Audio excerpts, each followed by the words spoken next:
In this video, I will show you how to send money using Ria Money Transfer. So it's pretty simple. You just need to make sure that you have an account, then go to your home tab or just click on this orange button at the bottom middle. And once you do that, you can already send money. So you can enter the amount of money you want to send, and that is from your home country that you selected in your settings, and that is Belgium in my case. And let's say that I wanted to send 10 euro to the Netherlands, then I'm going to see what my recipient is receiving. So that is 10 euro, that's the same. And then I can select if I want to deliver to bank or a cash pickup. I'm just going with a bank transfer, and I'm going to select my payment method in here, and I can select debit card or credit card, or I can select Payconic.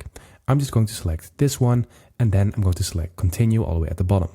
And in here you can select add new recipient, or you can select one of your most recent recipients. I'm just going to add a new one, so I'm going to click on this.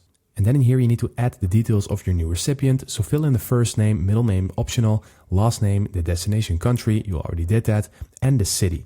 And if you're sending it to yourself, you need to check this box, I'm sending to myself, and then you will automatically fill in your first and last name. You also need to enter the recipient's full name as it appears on their ID to avoid delays, because this can delay your transfer if it is not correct and not matching.